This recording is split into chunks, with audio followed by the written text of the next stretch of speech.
Survivor Specialist Phil and Alexa are back, and again, I am joined by Annabelle and John to be discussing the challenge. Episode 7, we are going to be recapping all of the excitement from there. Unfortunately, we have lost our second and final survivor in Jay, who went out tonight in under a minute. It was literally a flash. Oh my gosh, that challenge was absolutely insane. Good on Leroy. That was amazing. But very fun episode of the challenge. I feel like a lot more exciting than last week's, which kind of had an anticlimactic finish. This challenge at the end was amazing. I liked all that they did before that. So a lot going on. I had accidentally said 2 or 3 weeks ago that Teresa was playing a great game. Clearly, I don't understand how the challenge works because nothing could be further from the truth, as we see now. Annabelle, John, welcome back. What did you think of tonight's episode? Tonight was a banger of an episode. It was so much fun from beginning to end. There was so much going on. I mean, even while I was just writing down my notes, I surpassed last week's notes in that before that first daily. There was so much happening and it was so much fun. And I'm really looking forward to talking about it tonight. Yeah, I totally agree. It had it all. It had a good daily. It had a good elimination. You had a bro fight in there. You had a lot of drama between the girls. I mean, what more could you want in an MTV challenge episode? Serious. This finally, to me, this was the most MTV episode of all the episodes. I felt like earlier on when Josh had his first blow up, that was kind of it in there. But this was really the most MTV of MTV episodes. Like even down to the challenge at the end, like Leroy and Jay look like the kind of guys that like we've been watching on MTV forever, where it's like they're just going to battle it out in this epic challenge. And Jay with his surfer haircut and Leroy with his bulging biceps. Like it just worked perfectly.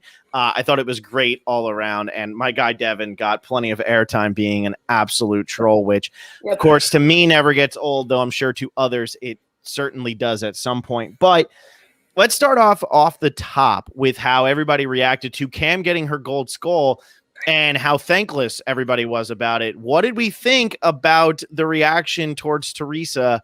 Considering really Teresa at the end of the day, even though she didn't warn Cam, did end up doing her a favor. Yeah, and Teresa goes ahead and says that in that first confessional we get from her is like, Cam, you have your gold skull, like lay off, which is exactly what we were talking about last week as well, where we thought maybe this blows over because Cam did end up coming up on top, and we thought Leroy would be a lot more upset had Jay put Cam down there and Cam was eliminated. But again, she got that gold skull. She had that safety. But right off the top, we have the two affected parties. We have Corey. We have Cam, right? Who was it? It was Corey and Kyle. Oh, yeah, Corey and Kyle. Really, yeah. Who were really mad with Jay for not giving them the heads up that they were going down. We had Leroy in there because, of course, Cam has 2 partners in this game, not just one.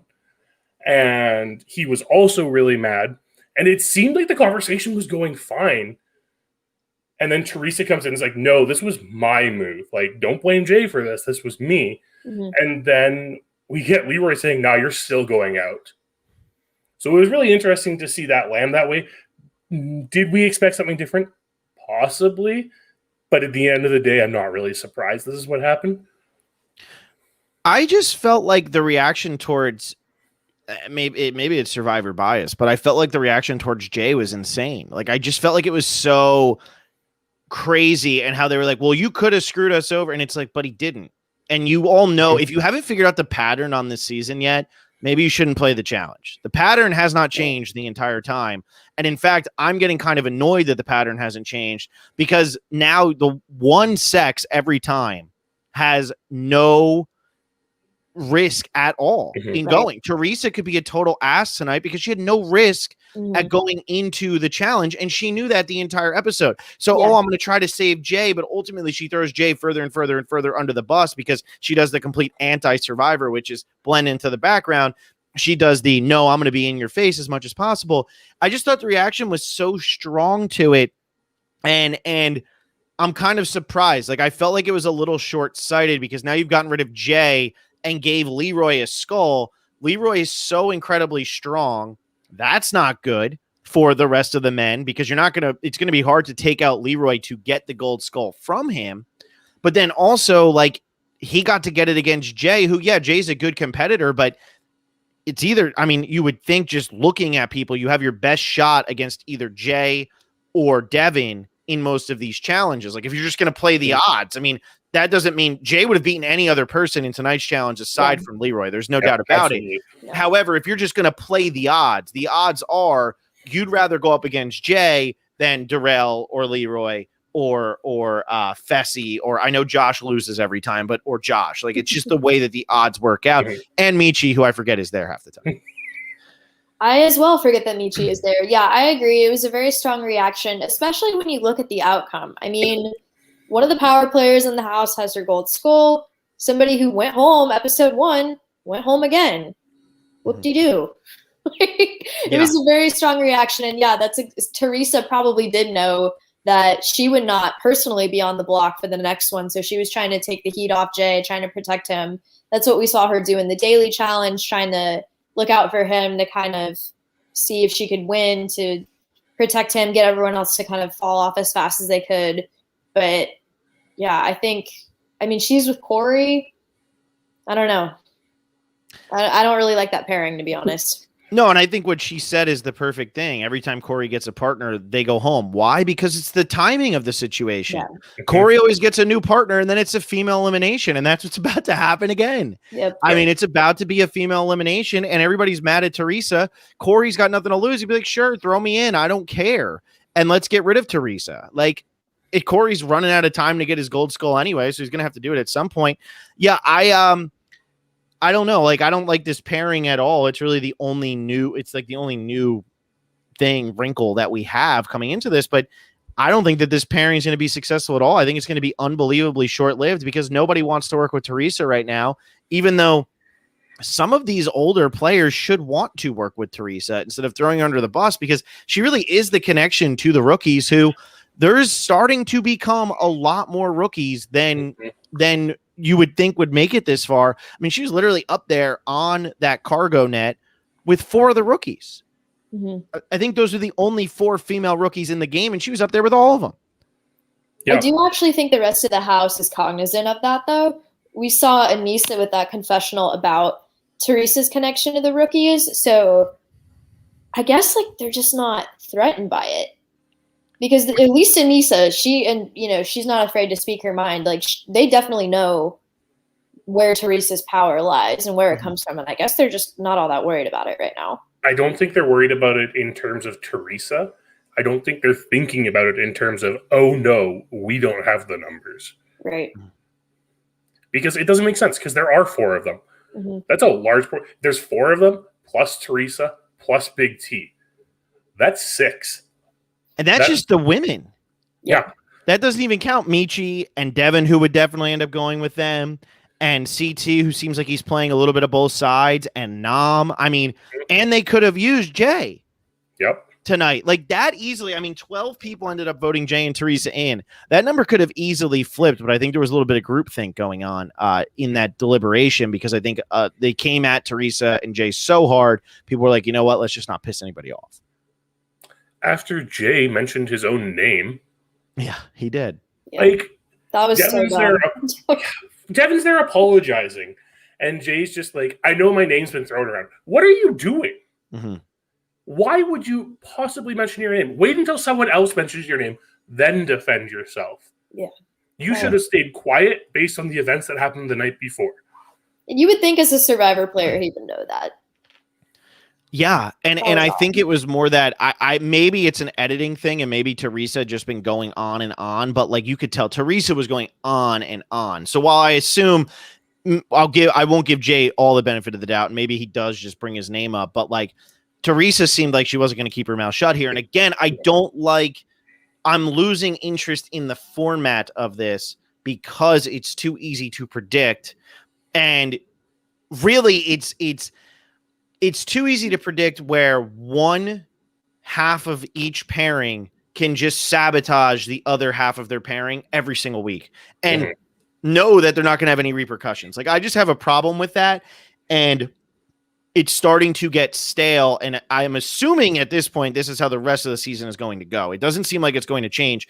We're going to have a female next week, a man the week after, female next week, man the week after. And I just worry that that's going to become a little stale and ruin the back half of this season a little bit, because for me, Teresa's on the apology tour and Jay takes the bullet. Jay had no chance to not take the bullet tonight. Like, there was nothing he could have done to not take the bullet, especially I think that having these time challenges the way they are is completely unfair. I mean, it's totally unfair, but that's just, now I'm putting too many thoughts out at once. So somebody interrupt me. I think Teresa should have taken her own advice. Top of the episode, Teresa's like, Jay needs to stay quiet, stay in the background, because in the challenge, a day is like a year and everyone forgets about everything. And it looked for a long time in that episode that wasn't going to be the case. Then we had a big blow up and it's like, oh, maybe this is Jay's way out of this. We see Jay during that blow up standing in the corner, grinning ear to ear. Because he's like, oh, I'm good now. But then Teresa keeps blowing everything up. Yeah. And isn't following her own advice on how to not get nominated. No, yeah. That was a poor political decision, especially by somebody who's got 6 other seasons under their belt. And she's played with some of the most manipulative people in the game. Yeah, that did not make a lot of sense to me at all. I just feel like it's just alcohol's a hell of a drug. And I think it's coming out. And I know John had said earlier in one of these podcasts that on a normal season, they kind of go out into wherever they are. So there's more interaction. I think when you really only have these people to talk to, we see what ends up happening with Devin and Fessy and Josh, because they all just get under each other's skin so much. It's so easy for that to happen. And it seems like Teresa's kind of losing her mind because there is nowhere else to go. It is just like, I am trapped. I don't know what to do. And I hear Amber B is talking crap about me. I've been hard on Amber B the whole season, saying, who is that? Amber B was great tonight. I mean, coming out party for sure for Amber B. Had a big episode, great reactions to Teresa, infuriating reactions to Teresa. There is nothing more annoying than when you're trying to argue with somebody and they start pulling the whole, like, why are you so mad? Why are you doing this? Stop. I'm a calm person. Like, that's the most aggravating thing, when somebody just like is almost trying to undermine you by being like, if you're angry, like there's something wrong with you. And I thought Teresa brought up good enough of points. I mean, she definitely did say she wanted to throw Darrell out there, but Amber B just played it really, really well in this entire situation. So Teresa definitely lost her cool, which is kind of a theme for this episode. Yeah. And it was great seeing Amber tonight, because we still didn't see any of her partner, that's for sure. But we had Amber coming out, and it was really telling when we had that conversation between Amber and Teresa after the big fight. And like, you see Teresa's kind of piecing it together, trying to figure out what's going on. And you have to give credit to the MTV editors, because that was kind of at a point where you're like, maybe Teresa and Jay aren't getting thrown down today. Maybe they won't get voted in. And that was kind of nice, because it wasn't quite predictable at that point, because we saw those type of like intimate conversations between people. Yeah. Go ahead, Annabelle. It seems like we finally get some content from Amber B, and the way she's playing the game seems pretty solid, especially for a rookie. Like, it seems smart to kind of like lay low in the background, not make waves. Obviously, there was a little bit of that this time, but she knows she's like in the right of it. She's just standing by her partner.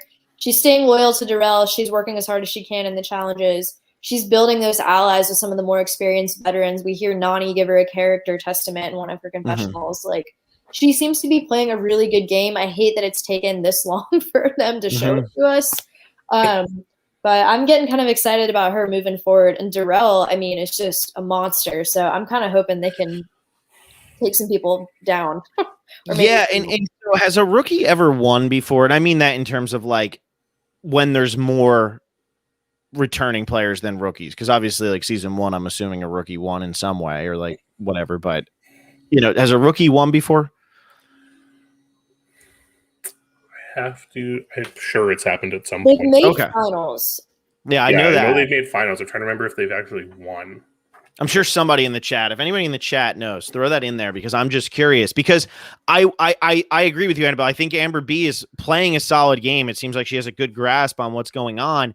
But are rookies just so unlikely to win that they end up putting all of the emphasis and all of the focus on these players who who are a bigger part of the storyline and, you know, we're supposed to believe have a better chance to win in some way, shape, or form. Like, that's the only thing I wonder, you know, with this, because I do find it weird. So they're saying Turbo. I don't know who Turbo is, but there you go. So Turbo has won before. And so I wonder what would happen from Survivor Turkey. Yes. Is that a challenge? No, like the show Survivor, the Turkish version of Survivor.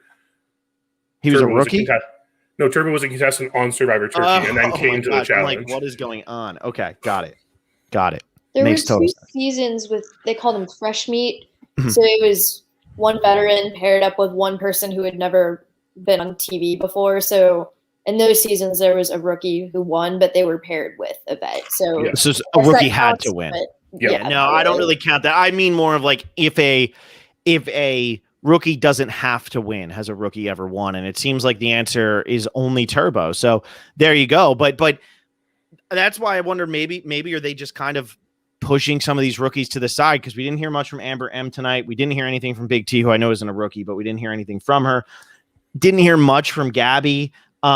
This was kind of more of it was Amber B had a lot tonight, but it was another very like heavy on the people who have played the game before episode. And I don't know why we haven't seen more of Amber B based on what I saw tonight, because I mean, she doesn't seem like she's in danger at all. And it seems like the guys are terrified of Darrell. And honestly, it seems like some of the women are scared of her, because it's getting to the point where she might be one of the stronger women left in the game. Lolo, Cam, her, Casey, maybe Nani and Teresa on a good day, and depending on the challenge for Anissa, but like, she's up there now, it seems like. And I feel like I'm contradicting myself from a week or a couple weeks ago, but when you're actually starting to see this play out, the fact that she actually tried to hold on against Teresa and kind of blew up Teresa's plan and was able to hold on for a very long time, and get ultimately Casey the win. I think that says a lot about her game.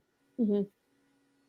Yeah, I absolutely agree. And I don't think we really got a chance to see it before, but in this episode, it kind of came out because she was that last vestige holding on against Teresa there.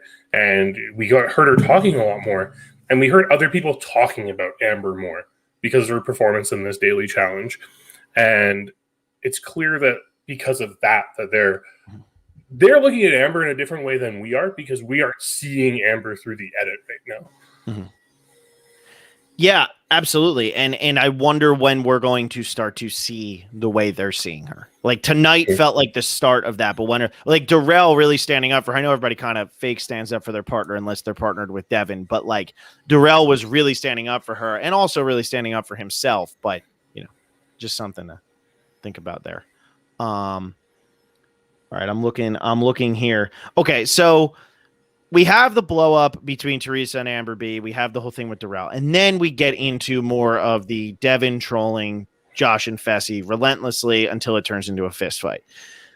What does need to happen on this show for somebody to be kicked out? Because if that had happened at camp, the way Josh pushed Devin with that much force, if that happened at camp and Survivor, the person would have been kicked out of the game. If it happened in a challenge, they wouldn't have. But if it happened at camp, they would have. So what does need to happen? If they were women, Josh would be eliminated. And why is that? Because that's like the equivalent. Are they kind of saying like that's essentially a punch? Yeah, honestly, I think Josh probably should have been DQ'd because of that. That was a very aggressive push and very dangerous. If Devin hit his head there, like he's done. Yeah. And I think he should have been taken out. Yeah, I agree. I've seen people get kicked off previous seasons for violence, and I don't think it was necessarily any less violent or more violent than that. So I thought it was kind of interesting that TJ just gave them a smack on the wrist at the creator and was like, nope, one strike, you're out, basically. Because that got ugly, and I guess because security was right there, so they really didn't have any time to. And producer was also right there. Yeah, but that begs the question as to how did it even get to that point? If security's right there, why does Josh even have the opportunity to do that when he's counting down until he does it? Well, and that's what kind of got me. Like, it's not so much, I mean, the push was obviously egregious, but it's the fact that he counted down to liftoff and then did it anyway with such force. Mhm. Like, what if Devin does get hurt there? And I know Devin is trolling and he's instigating and he's pushing the buttons, but this is the reaction he wants. Mhm. And so my whole thinking is like, good that Josh is taking this out on somebody who deserves it and hopefully stops before he takes it out on somebody who doesn't deserve it, because that's terrifying. If you get like that when you're drinking and you're that easily antagonized, that can be a problem. I mean, I'll leave it at that, because I don't know Josh and I know it's an edited show and I know there's just chaos, and look, they all have histories and stuff. And I'm not going to sit here and say, oh, well, this is the better person on MTV and this is the worst person on MTV. But that can be really dangerous and just really bad. It's a bad trait to have. So when I saw the countdown, I'm like, okay, Devin's an ass. He's a total ass, but he's being an ass on purpose. And he hasn't said anything offensive. He hasn't said one of, the big five or whatever you would call, however many names you want to put in there that you would say you can't say any of those or you do deserve to be kicked out of the game. He hasn't said any of those. And then he's getting hit. Like, if Devin gets up and punches him in the face, obviously Josh kills him, but does Devin get kicked out of the game too? Or, I mean, it's like he just got shoved hard. Yeah, I mean, if he fights back and puts his hands on Josh, he would get kicked out too if they remove Josh. But yeah, I guess if he's like, I hate to call him defenseless because he is the instigator, but again, yeah, you're right. Just because you're poking the bear doesn't mean you deserve to be shoved like that. Yeah. Yeah, but let's talk about how disgraceful this is for Josh to go around from telling Fessy it's not worth it to just go around and do the exact same thing. That was bizarre. Why did he even go back to that situation? And that's what bothered me the most. Yeah. Like, Devin is mooning you. It is the most amateurish, childish thing you can possibly do. Like, it really is. I mean, he's showing his bare ass. I mean, he's being a total 5-year-old. I loved it. It was But great. at the end of the day, what you realize when you look around that house is Devin has every single person in that house on his side, because they all know, walk the F away. Just walk away. Stop going. And like, he pushes Fessy outside and says, this is what he does. This is what he does. This is what he does. And then he turns around and he goes back and he just, I just don't understand it. And maybe it's because I'm a 5'8", 5'9" on a good day, 160-pound guy. So I don't understand the whole like macho, big bravado, but I just don't understand. Like, I mean, I feel like I've been that angry like maybe once or twice in my life, and it was before I had turned 17 years old. So that's just what blows my mind in this whole situation. And I just don't know. I mean, clearly this is them, stopping it, putting an end to it and saying, cut the shit. And Devin going around apologizing definitely came from production, who was like, you need to apologize, because then if he does anything, we'll kick him out of the game. But you need to at least offer that olive branch. That's definitely what happened. But it's ridiculous.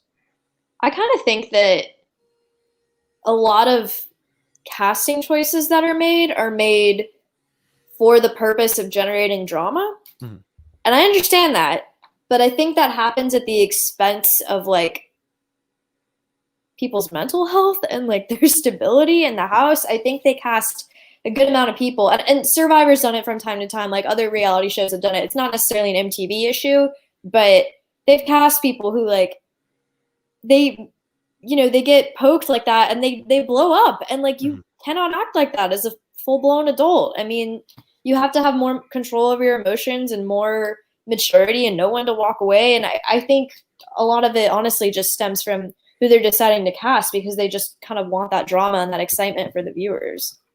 Yeah, and that was something we had done, that Survivor podcast with Peridium today. Something I didn't bring up, but like something I hope that gets left behind in 2020 is that kind of, we're casting just because we're going to have crazy people on here who are going to do crazy things. Ultimately, it doesn't work as well in today's day and age. It worked well back in 2002, 2003, 2004, 2005, 2006, whatever. But in 2021 now, these kinds of things legitimately ruin people's lives. And it has lasting impacts that just do not work. the way that it used to, because it used to be, oh, that guy was an ass on TV, you know. I think you meet Johnny Fairplay and it's like he's not an ass, he just played one. But when you're being scrutinized on social media and all of that, these things don't work. So I start being like, well, why are they casting Josh? Like, is it worth it? And you know, it's the Hollywood question, and unfortunately the answer is yes. But is it worth it to exploit people like this just to get maybe 1 or 2 more viewers? We were going to watch this show whether Josh is on it or not. Mm-hmm. So I just wonder, like, why are those decisions still being made in 2021 when the ramifications are always bad? Like, it's always bad now, and it just doesn't work anymore. So I don't know. I just feel like it's a tired shtick that just feels weird to be watching week after week. I haven't seen all of Josh's seasons yet, but I feel like this is kind of the season where he's getting riled up a lot more than usual. And I think if this happens again, he's probably getting pulled from the game based on what TJ said tonight. And I think you're at a point where if this keeps happening, he's not going to come back. They just won't cast him again because he's not really adding anything to the show other than these blow-ups. And he's getting too volatile at this point where it's too risky to keep him around. Yeah, absolutely. Yeah. I totally agree, because I'm just waiting for something to get too bad. And it was crazy to me that Fessy was so triggered today, but I think Fessy was also really drunk when this was happening. It just seemed like he was a little bit more off than he normally is. I didn't check to see if he had unbuttoned his shirt or not. I don't think he did. But yeah, that's just like a crazy scene. It's an ugly scene. I don't know. And it feels like it's just something that's just getting repetitive. But when I look at Devin, I get why you're doing this as your strategy, because really this is the only way you can beat these guys. It really is. And if you're willing to get punched in the face to get further, I guess I give you credit, honestly. I mean, you're kind of like you get the crap kicked out of you in order to get ahead. Like, I guess I give you credit if you can put up with that and are willing to put up with that, because it's the only way you think you can win. But man, like, it's getting close. It's getting super, super close. And we'll see if it blows over or if we do end up having somebody beat the living crap out of Devin before. Well, and again, Devin already has his gold skull. Yeah, I was about to say. And that's why he feels comfortable doing this, in all honesty. But he could still lose this gold skull, though. Absolutely. Yeah, especially now that there's only one left for the men on the table. Yeah. So got one more, and then we'll see. God, which, I really fingers crossed, gets taken next week. Maybe they change up the order for once. It will not. It will not. Spoilers, John. It will not. I do hope to see a Josh versus Devin or Fessy versus Devin, though, before this is all said and done, because that would just be hilarious. There's no way Devin's getting to the end of this game, but man, am I going to enjoy it as it keeps going on. So anyway, let me see. Where else can we go here? Oh, I want to talk about Fessy being an introvert and self-conscious as he's apologizing to Corey. This story comes full circle. He's got no game with Gabby, and now he's trying to spit game to Corey. How do we feel about this? Kyle obviously thinks he's full of shit. What do we think? I sit firmly on the Kyle side of things. And I was really confused during this conversation because the camera kept cutting back to Kyle in the middle of it. And I'm like, why are we cutting to Kyle? And then we finally get that confessional from Kyle being like, no, he already betrayed you. Don't listen to him. It's like, oh, it's because Kyle's literally right there listening to the conversation. That makes a lot more sense. And yeah, what Fessy's saying, first off, it took, 2 weeks for him to talk to Corey about this? Yeah. Like, how could you possibly trust him at this point? Yeah, that was odd to me. Like, you see them going outside of the house and sitting down together, and he's like, I feel bad about the Nelly thing, man. And I was like, what is he talking about? And I had to flip back to my notes, so I was like, oh, really? We're back to this? Like, I thought that was water under the bridge at this point. I mean, if he harbors resentment, but I thought it was kind of, like it just kind of an inane decision to make after it had happened so long ago. And in all honesty, I think he's taking advantage of the fact that the heat has moved on to Jay. Yeah. Yeah. So if everyone's mad at Jay, Fessy can come in and be like, no, I'm the good guy here. Yeah. And I mean, I don't think it worked. I also think that it's a way for MTV to set up storylines further down the road or to set up whatever they can. It doesn't feel legit to me really at all. So it is what it is. I just had that one down as a note.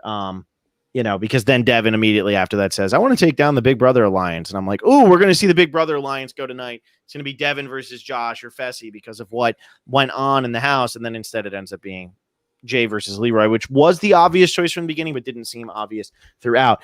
What did we think about aerial takedown as a challenge? In the words of patron Jeremy Urban, the 70s called and they want their life jackets back. Yeah, those were dope. Those were great life jackets. I know I did feel a little bit like I was watching like a 70s action movie where, they're blatantly wearing like a safety thing as they fall off of the thing. The stuntman is like wearing a life preserver. I did get that vibe. Thought it was a cool challenge though. I like the idea of like incorporating the helicopter without like making it like hold on to the rail. Like I thought it was just a cool idea to incorporate everything. But unfortunately, and again, a problem I've kind of had with the challenge as a whole this season is it doesn't ever come out as epic as you think it's going to, because some of the people just don't do anything. And we saw that tonight, and TJ got pissed off, but the men literally stood there for their 15 minutes or whatever they had to do. And it's boring. And the challenge has these epic, great ideas. And sometimes they just really do not pay off. Yeah. And that's what we came down to. And we should have seen fantastic aerial combat from the guys today. Yeah. I mean, that was a cool challenge. Like the optics of it were great. Like over this cold water in Iceland of all places, like beautiful backdrop. It's like basically a gladiator brawl just up on like a helicopter and the cargo hanging from it. But yeah, I don't know. like John said, we should have cool aerial stuff here. And it's like, this is a challenge. You want to see the big guys go at it. Yeah. They just stood there. Yeah. Yeah, it was pretty ridiculous. That first heat that no one did anything and they just hung on. And like we cut to Nam, and Nam's just like, I don't want to make the first move because I'm afraid everyone's going to come after me. And it's like, but if no one's doing anything, you have to do something. Mm-hmm. Like there has to be a tipping point here, right? And then in that second one, Leroy and Jay were going at it the entire time. Yeah. And all my thought is, CT's right there. Doesn't matter who wins this fight. CT's pushing the other one off in an instant. Mm-hmm. But he's just hanging on doing nothing. Yeah. And it's so disappointing. Yeah. And the only person who fell in was Michi, because I think he just fell in. Yeah. Because that's just like Michi's role in this season is to fall in. I don't get it. I don't get why they didn't put any effort in. I don't get why there was nothing going on there. It was really boring. More than anything, like, realize you're out there. Ultimately, yes, you want to win $1 million, but you're out there to entertain us. And like, if you're going to come back, you're going to come back because you're entertaining, not because you stood on a net and were a tool. Like that's not going to work. And I feel like what happened tonight was that like that's not going to fly on a reality TV show. They don't have room for quitters and people who just don't care. It was stupid. It was boring. And I'm glad the women tried. And Teresa totally did try to rig that challenge. She absolutely did. And I don't blame her. The whole point is to keep you and Jay because you know you can win the last challenge with Jay. But I also don't blame Amber B because she had heard Darrell's name. And had Teresa not had that conversation with CT in the morning, I think that Amber B probably goes along with the plan and just falls in. But the word came out, and Amber B's got the biggest shield of all time in Darrell. Mm-hmm. So, no, absolutely. Yeah. And like I don't blame Darrell here for not doing anything. He does have a debilitating fear of heights. It's been a continual theme of his throughout his challenge career. And I love that confessional with him being like, we got there and there's no crane and I'm so excited. And then they bring in a bloody helicopter. Yeah. And I could get him not moving, but Fessy's up there. Fessy can literally like pull them off one by one and throw them in the water. And all it takes is one person to make that first move. And who's going to remember who even made it after the fact? It just, I don't know. There's no way all of them had that big of a debilitating fear. They didn't want to rock the boat.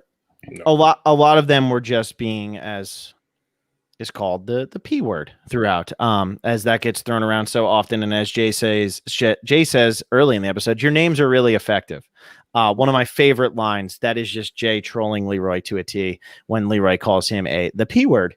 And Jay's like, your names are effective. Thanks, man. but it's so ridiculous. And like, that's just what they just stood there. And I couldn't believe it. And I'm like, I mean, MTV too, they're flying in a freaking helicopter for this. And like, I understand that helicopter's chilling in Iceland and all that, and it's probably in the budget, but that is racking up the budget for that episode. There is thought going into the fact of we're going to have a helicopter for this because we're going to do fire escape for the next one, and the budget on fire escape is way less. That is all in there. They have to pay the helicopter pilot. They have to pay the helicopter company. They have to pay the casting, all the crew who put together that whole thing. And they just took a bath on it because 8 or 7 guys literally didn't want to do a thing. It's a waste of everybody's time. It's a waste of everybody's time. This challenge is why we watched them fly drones a couple of weeks ago. Yeah. That's where our disparity in the cost of these challenges comes. And they did nothing with it. And like, it should have been exciting. We should have seen people hanging from the bottom of that net, like trying to use their feet to pull each other off. But we got none of it. And you could tell TJ was pissed because of it. Yeah, TJ is all about everybody show up every day, do your absolute best. If you lose with heart. If you win gracefully. And we just didn't get any from the men. Nobody gave it their all. We did thankfully get it from most of the women. I guess we saw most of those rookies, except for Amber B, kind of fall in line with Teresa there. But yeah, I think you don't want to cross TJ, that's for sure. Because is he a producer like Jeff is on Survivor? Okay, I figured he must have been because he seems like he does have a lot of control over what goes on. Like he said, he makes the rules. Yeah. I mean, like, yeah, why would you want to – if you want to continue coming on, like if you enjoy your time on the challenge, I don't understand why you would want to do remotely anything to jeopardize making TJ angry. And exactly like at the end when TJ says to Jay, you're a competitor and we'll see you again. Like that's what Jay wants to hear. Because ultimately, I mean, you forget about Jay's familial issues with his mother and all of that. But that was something we heard about on Survivor. I don't know if it came up on the challenge in the first time he played, but he is playing for his family and you forget about that. And he wants to keep doing this. Like this is how he brings home the bread. I mean, that's essentially what he's doing. So, and it all leads to this like half-assed, oh, your votes don't count if you didn't try. Well, there were 12 people who voted for Jay and Teresa, and I think 7 of them were women. So it wasn't going to make a difference because all the women tried. And Nam, who is Jay's friend, definitely voted Devin. And there was one other. Oh, and Devin. Oh, no, Devin voted Jay. Who was the other one? There was one other person. Corey did. It was Darrell, Kyle. No, not Corey. It would have been either Fessy or Josh. It was Fessy. Oh, yeah, Fessy. That's what it was. On, the main page. Yep, because Fessy did that. So there were 2 votes that were already not going to Jay, so it literally doesn't matter. It doesn't matter. And so, I don't know. I just, it leaves a bad taste in my mouth, like the way that went down. And that's why also, like, I feel when you have players play as many times as these players have played, they've almost gamed the system. And that's an issue. And, we talk about that all the time with Survivor, where it's like once somebody comes back for a 3rd or 4th time and they're playing against people who've only played once, they're going to kick the crap out of them because they know how to play the game. They know what to look for. They know when the cameras are zooming in on something. They know what's going on. That's kind of what it was like. Oh, it's a daily challenge. Stupid idea to have it. Whoever has the fastest time wins it for their team, because the men all know I'm not ripping through all of you guys before that. I mean, that's the same reason why fire escape was 3 times as long or twice as long with 3 times as many obstacles today, because Jay and Leroy were going to be able to attack that faster than Ashley and Natalie. Like, that's just a fact. And so I think that, they all know we're not going to be able to throw. I'm not going to be, if I'm Devin, I'm not throwing Nam and Fessy, and Fessy and Nam know that they could battle each other for hours up there. Like, it could be a ridiculous competition.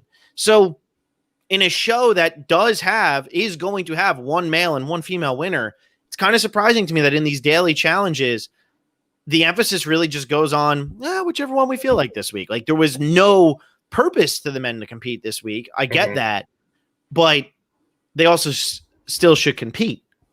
I think it's a little different also because this season it benefits you to go down into elimination Yeah. because you can potentially get a gold skull, and you obviously have to kind of play it by ear with what the challenge looks like, and you want to go in when you're good and ready and mentally prepared to go in. But in other seasons where there's no gold skull factor, I don't think you would see that same kind of behavior at a daily challenge, because people a lot of times, like if you finish last, you have an absolutely, like you could go in. Sometimes it's automatic. So yeah, I think the strategy has just shifted a little bit this season with the way the eliminations go. And when TJ started going on about how pathetic the men were for the second time in the episode at the elimination, I was hoping he was going to say that Jay was not able to get voted in because he's the only one who tried. Yeah. Because then you would put Devin in, and Devin would deserve to go in after all of that. Yeah. But alas, it's not what we ended up getting. And hopefully, I mean, TJ laid the law down today. It was like, you need to actually compete and stop being dinguses in the house. So hopefully that means, A, we're not going to have any more of these ridiculous conflicts. Or if they do, it's actually going to result in Josh being removed from the game. And B, everyone's going to compete because they're scared that we're getting to a point where every vote really matters. Yeah. So hopefully them knowing that if they don't do anything, their vote isn't going to count, amps up these daily challenges a lot. Yeah, and we're down to what, 20 people. I mean, come on. We're a third of the way through the season. Let's go. Like let's go. Like let's get back to the level that it was, the energy that was there in episode 1. Like it feels like almost with them in the house and everything's so limited, it almost feels like they're running out of options, and it's getting staler and staler and staler. And I get that's going to happen, but give me the effort. Entertain me, clown. It's the whole Wedding Crashers. Just give me that. You got to entertain me. And this episode, I thought it was a great episode. I thought there were some really great moments, but there was also a lot of frustrating that it's good to see when, the producers and everything really do say, look, screw this. Like, you guys aren't coming out here to waste our money and waste our time. Like, that's not how this is going to work, because they put a lot of money into that challenge today. Right. A lot of money. And once it starts hitting the wallet, it's amazing how fast things change. So all of that being said, the final challenge was epic. There was no doubt that Leroy and Jay were both battling it out from start to finish. Leroy, goes down there, knows he's going to win this thing, knows there's no way he's going to lose, puts himself out there, but I'm sure he's either done this. I think he's done this before in the challenge, but he's also probably tested this out himself numerous times. Goes out there. Jay was whipping, but Leroy was just whipping a little bit faster, and Leroy gets it done. Leroy wins. At the end, you see that there's literally no hard feelings between Jay and anybody, which always makes me feel good, because I think it was more of a thing at Teresa and like, let's make this dramatic for the cameras, because Jay, unfortunately, you're going in no matter what. Love this challenge, though. Loved how hard they competed. And now Leroy's got a gold skull, and so does Cam, but they're not partnered up yet. Cam tells Leroy to stick with Casey. What do we think about what happened with that whole scenario? I think it's the wrong decision. Really? I think with both Leroy and Cam having gold skulls, Leroy partnering with Cam now prevents him from accidentally being voted in for when so somebody can get their gold skull against Casey, who doesn't have a gold skull, or accidentally going in with Casey to get Casey a gold skull, and then surprise, men's elimination. And like, I know we talked about the predictability of who's going in for elimination, but again, we have to hold out hope that at some point that changes. And if that's the case, I think it's terrible to be paired with someone without a gold skull. And I think it would have been incredibly smart for him to go with Cam, because A, both of them are terrifying in eliminations anyways. Those aren't the people you're going to be going for your gold skulls against. And B, I'm just afraid this is going to come to bite Leroy in the butt later when they go down to get Casey or gold skull. And it's like men's elimination. What do you think, Annabelle? I took the opposite view, actually. I see what you're saying, and I do really like the logic behind it. My thought, though, was Cam has her gold skull. Her partner is Kyle. Kyle already has one as well. So she is already kind of protected. So if you break them up yes, you're with Cam, but you are alienating and angering Kyle, and that's kind of a whole nother wild card. And then you have another gold skull going with somebody else. Also, I think Leroy has a lot of faith in Casey as a competitor, and he wants her to go down there. And like, I'll be honest, I think she could beat pretty much anybody at anything. Her first season was last season, Total Madness. She made it to the final as a rookie and placed second for the females. Like, she did, as we talked about last week, she really just lost on a math equation. Like, she's a great competitor. I mean, I think, yeah, it could, end up being a surprise men's elimination. I still don't think Leroy has a ton to worry about if that's the case. I think he's a really good competitor at most things. So I don't know. I think you just got to focus on getting Casey her skull at this point, and then hopefully lay low and get some people taken out who you wouldn't want to go up against in a final. So I thought it was the right move to stay with Casey and not anger anybody. And I think if Leroy and Cam get together this early in the game, I think they hurt themselves, because I still think there's too many eliminations left, and I think you lose a lot of your power, because then it's like, you know what, let's throw Leroy or Casey in. They both have gold skulls, but let's see if somebody can take one. Maybe you get to a point where there's all the men left, or like Josh and Fessy, or Fessy has one, but Josh is like, I need a gold skull. Nam, I need a gold skull. I guess I'm going to go up against Leroy. I'm scared to go against CT. I don't know what the reasoning would be. Go against Devin, but if that were to happen, I think you have to stay separate here to keep your numbers. And Casey now is in your pocket, and I think Kyle is more in their pocket than we might have thought heading into this week. So I do think it's the right move. I don't see any scenario, though, now where Leroy and Cam end up on the same team running the final together. I just don't see them getting together in time. That would mean somebody would have to go in, or they would, or Casey would have to lose. And right now, Casey could go up against pretty much any girl out there and win. And especially, I think the other reason why this isn't the worst move is because Leroy stays with Casey. And if it is a surprise male elimination, who are they probably going to throw in for Casey to beat anyway? Amber M. Who's her partner? Michi. Yeah. If Leroy can't beat Michi, that's true. He should just go home, or it's a crazy challenge that we just weren't expecting. That's true. As long as like this Amber M Michi pair is still there for the opportunity for Casey to go down, right? And that pair hasn't been broken up at that point. And I know a lot of people in the chat are talking about the like distributing the numbers and stuff, but the partners they have, because with Cam, with Kyle wants to go after the big brother partners with Devin, right? And then Leroy has Casey, and these big brother people. So it's really going to depend on how this big brother alliance falls here. Is the big brother alliance loyal to Cam and Leroy, or does it make more sense for Cam and Leroy to be with Kyle and Devin? Yeah. And then the other thing is, like, once this next men's elimination happens, you're going to see gold skull people getting thrown into elimination. Right. Because they have to. That means Devin is going to be probably the first person in there for elimination. Then Kyle. Yeah. So I just think that Leroy and Cam getting together, protect them for the next couple of weeks.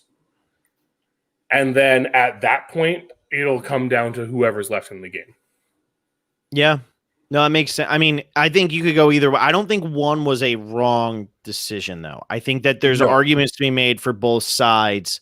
Plus, that automatically means Corey's teaming up with Teresa. Seems like Corey's kind of on everybody's good side, and Teresa's going to get thrown in really no matter what. So, Corey and Fessy are trying to make amends.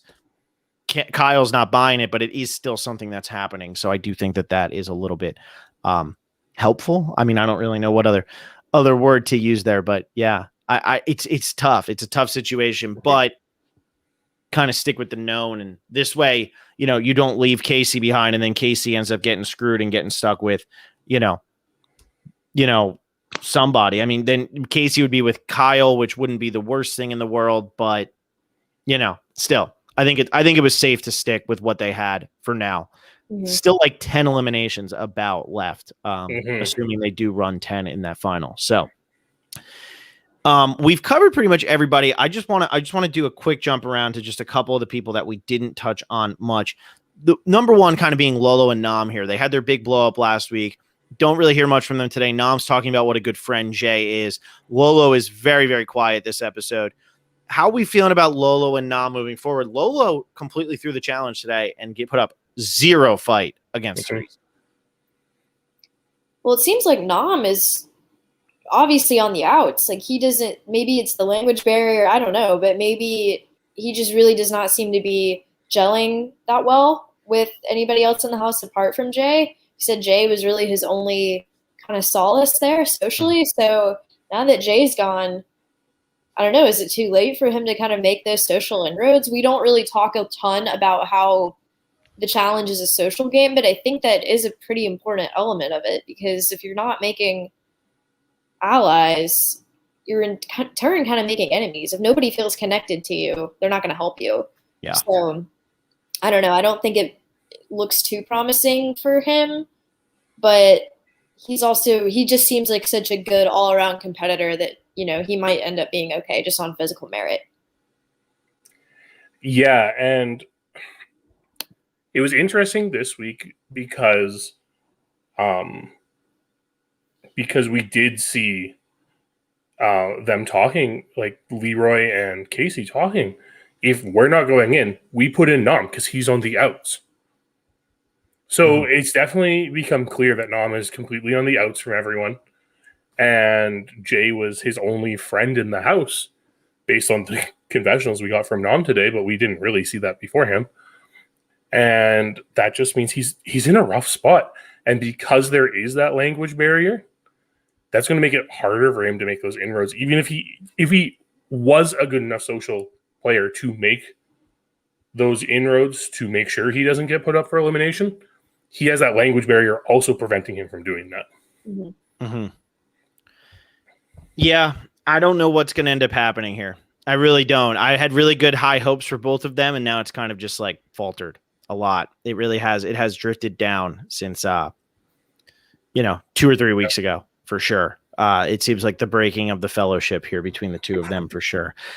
Didn't hear really much from Big T tonight. We heard a little bit from CT. CT goes all in at the deliberation, getting mad. Where's Big T at? What's going on? She made her big move. She's ready to hold back now. Wait it out. Because Big T does need those rookies to go in. And she has the numbers with the rookies because she might as well be one of them. So that's 5 votes right there. So she's in a really good spot. And the big thing that we got out of this episode is CT's playing a sneaky game. Yeah.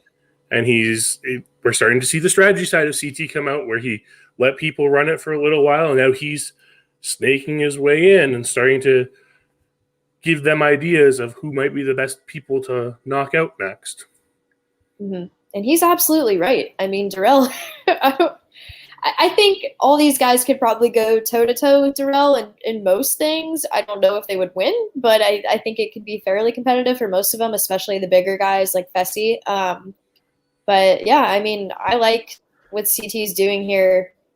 He did kind of get blown up by Teresa today, so it'll be interesting to see how that affects Big T. I almost feel like, though, Big T is kind of one of those girls left in the house that someone like a Casey would view as a layup, quote unquote. Mm-hmm. I mean, we haven't seen a ton from Big T physically. The challenge that they won and they were the double agents on was she was being held on to by CT. So I don't know. I think she would be a good one to keep around in the hope that you could, potentially beat her for a gold skull. Yeah. No, I do agree with that. And then the only other place I really want to go here is Gabby and Devin. So we hear a lot from Devin, but nothing really from Gabby. How does is Gabby just going to keep surviving because she's just a rookie and nobody's really scared of her? Like, how is she going to survive being with Devin in this short term? Because you want to talk about somebody who could get screwed over if they do decide to surprise us with a different, either a female or a male elimination. We think it's going to be the opposite. It's Gabby for sure. No, 100%. Especially, and like I said earlier, once this last gold skull is won, Devin's the first one going back down there. Mm-hmm. So that's not very good for her. So she's either not going to be paired with Devin for very long, or she's going to be put down there, and then, women's elimination. Yeah. That's what I worry for with Gabby. What do you think, Annabelle? More or less the same. I do think, though, that she's showing agitation with Devin. I mean, she was complaining in confessional about how annoying it is that they could potentially be on the block because Devin was trolling those other people so bad. And she's like, I didn't do anything. I don't want to be a part of this. You know, she's clearly just kind of playing a low-key game, trying to build allies, doesn't really want to poke the bear. That's not Devin's game at all. So, yeah, if it gets to the point where Devin does go back in and he loses, I mean, I think that's actually a good opportunity for Gabby to kind of get a better foothold and get a partner who's really going to work with her more as opposed to work alongside her and doing, you know, you don't see anything with them as a partnership. Whereas like Casey and Leroy, you know, they're together. Like they want to work together. They're strategizing, they're communicating, they're competing well. Well, not today, but generally. Yeah. So, yeah, I think that could be a good opportunity for her if Devin does get eliminated and no one infiltrates. Yeah. Yeah, I am curious what's going to happen with Gabby, because with Devin, I feel like his days are numbered. Like John said, as soon as the 5 gold skulls are gone, he's going to be the first one. But I'm curious to see what's going to end up happening with Gabby, if she's going to be thrown in before that, if she's going to keep lingering, and then eventually just get tossed. I am curious to see how that's going to end up going for her. She's kind of in a no man's land right now, which is not a fun place to be, I feel like, on this show at all. So that really covers it, though. I feel like we talked to enough of the other people. We didn't mention Nani really at all in this podcast, but she was there on the episode because she was just trying to deal with Josh and his absolute insanity. But didn't really talk much about her. Anissa, another one we didn't bring up much. She was a little bit quieter tonight, but Anissa was getting a snack during that fight. Did y'all see that? She was laughing too. She was in the background like, I'm gonna watch this. I'm gonna go make a sandwich. Yeah, it was so funny. Loved it. Also, them calling an elimination while CT's making dinner, so rude. So random. That was so weird. They were not expecting that at all, clearly. No. And his beanie and the glasses and the MTV shirt. Yes. I just want to go back on the whole putting Devin in for a gold skull thing. There is a situation where that doesn't happen, depending on who is the double agent. Because if the double agent is someone that you don't want winning a gold skull, then you're going to vote someone in that they can't beat. Good point. Right? So if it's someone without a gold skull so that they can't get one, right? Exactly. Right. Yeah. So like that's something that might happen further, and it's going to be interesting to see how that happens later in the game.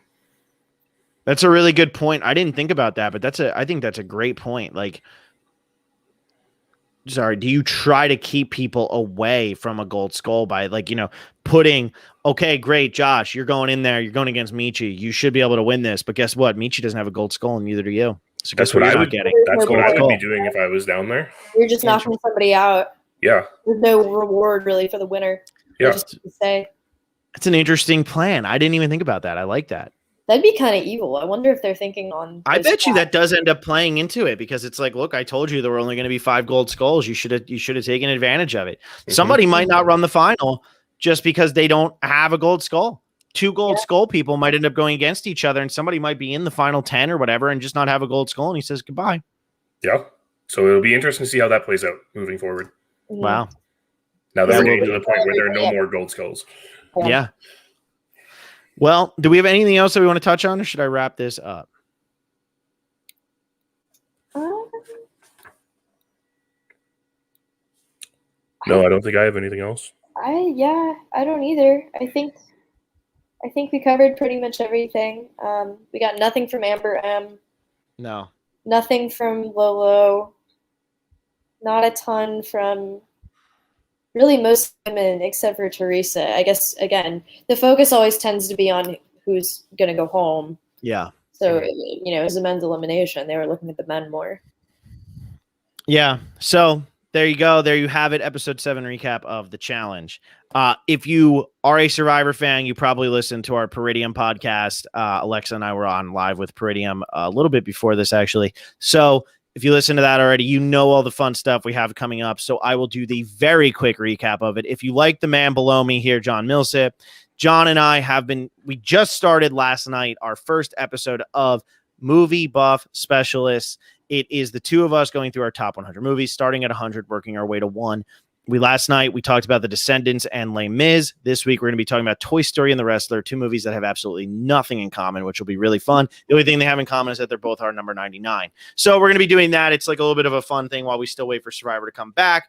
Alexa and I will be live on Monday with Will and James, the winners of The Amazing Race. That'll be a lot of fun. We're starting up a new classic Survivor series next week where we're going to be watching the merge episode of Heroes versus Villains. That'll be happening on Wednesday night. Also on Monday, McKenna and Alexa wrap up their Survivor Australia rewatch. And the 3 of us will be back next Wednesday to talk about the challenge episode 8. All of that's going on. If you're not a patron yet, now is a great time to become a patron. On February 1st, Alexa and I are starting daily content over there for $20 patrons. It's going to be coming hot and heavy. There's going to be a lot going on. We have a lot to talk about. There is some information coming out about Survivor, so there is exciting stuff. And now that John and I talk about movies, John, Annabelle, and I talk about the challenge, and Alexa and McKenna are doing International Survivor, we have plenty of things that we can talk about to our patrons. So if you're just into any type of content, hop over there, become a $20 patron, and you get to become friends with everybody, because that seems to be what everybody has done. So all that being said, go check us, go check out all our stuff, Instagram, Twitter, all the stuff that we don't really use. And we will see you all next week, at least for this episode, for episode 8 recap of The Challenge.